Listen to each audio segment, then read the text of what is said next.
Is Japan jealous of Korea's success in P-pop in the global music stage? This question came about because of the girl group XG. It's actually a Japanese group, and when they released their teaser, they actually generated a lot of interest because of their powerful dance moves. They were so synchronized, and it was really something different. Much to everyone's surprise, they actually started promoting in Korea, almost exclusively in Korea. Their Tippy Toes, which is the debut single, was actually they debuted it in Mnet. And then their social media groups, their social media accounts are actually written in Korean. So in Hangul, of course, it's obvious that they're trying to capture the Japanese market. So they sort of they generated some buzz, and it looks like buzz. So it looks like they were headed to success until their CEO, his name is Masato, said something very very controversial. He said that even though they were working with Korean producers, they were just using them. Okay, so this is what he said, and I am quoting. He said, just because we are working with Korean producers, don't mean the group is working with a Korean label. Everyone is Japanese. It isn't like K-pop. It's more like American. I am empathically saying everyone is Japanese. We work with Korean producers, but we just use Korean producers. All rights belong to ABEX. Now, okay, that may be a little safe, but then he actually pushed it a little further. He said, why do we have to lose to Koreans? The Japanese can do it also. Even Koreans sent a singer like Boa to Japan to mimic us. Since we were on the losing side, we asked to work with Korean producers and we did it. So that sort of started some discussion on how Japanese may actually be jealous of the success of Koreans, specifically K-pop, in the global music stage. Now, there's another incident in Jakarta, Indonesia. They have their own version of AKB48, which is a girl group in Japan, a very, very successful girl group in Japan, and they created an Indonesian version. They called it JKT48.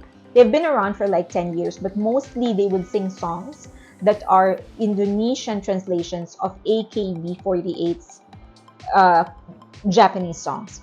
Now, their latest release, they deviated. They actually released an all-English song, and they worked with a Western producer who's worked with BTS before. And it was launched in June, but they already amassed like almost 3 million views. I know it's not comparable to many Korean acts, but it's still, that's a big thing for them. 2.4 million, almost 3 million, that's a huge thing for them. So the CEO of JKT48 said that from then on, this is going to be a change in direction. So they're going to be producing more Western sounding, K-pop sounding songs. And it's that the Korean, it's not just the Korean presence in Jakarta has been strong since for a really long time. But started in 2010, the Korean wave actually reached Jakarta. So it's not just K-pop, but also drama, movies, television shows. According to Twitter, in 2021, there was a total of 7.8 billion tweets about K-pop.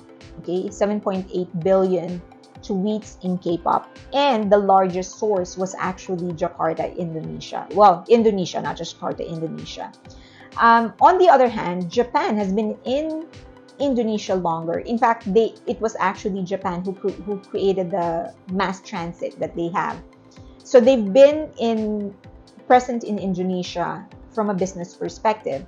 But if you ride the metro rail transit, majority of the ads that you're going to see there are actually Koreans. So it seems that, as I've said, the presence is strong, Japanese presence is strong from business perspective, but not from a cultural or artistic perspective. And it could be because there seems to be a lack of concerted effort in Japan. So for example, for Korea, there's the Korean Cultural Center, and they take care of all the efforts to try and introduce Korean culture to any country that they're in. So they do work with local producers, local agencies and stuff, but they head that. The Korean Cultural Center would head all the effort.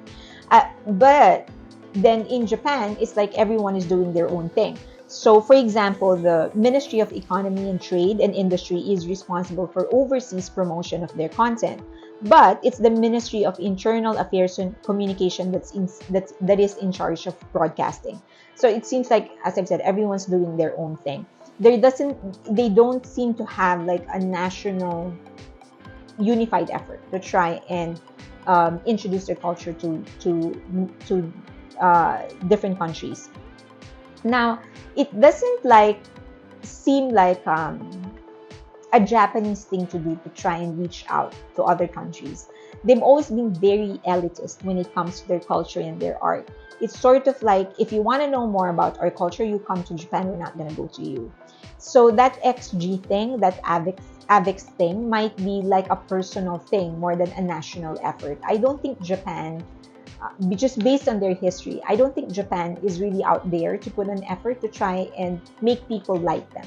It's like, we're here, we know that we have a really great culture, art, and if you want to know more about it, then you come to us and you will make an effort to try and understand us. But we're not going to go to you.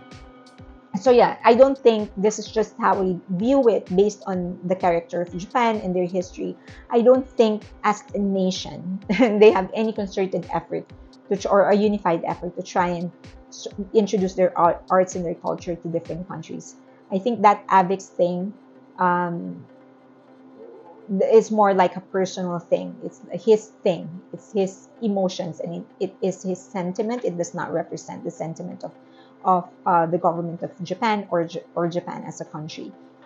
However, those were not just poorly worded statements, but I think there was some angst in there. So I think I think it was highly misplaced for him to actually want to have his girl group promote in a country that he feels something bad towards. So yeah, but I definitely love Japanese content. I love their culture. You know that. I love many of their singers. I love their fashion. I love everything about Japan.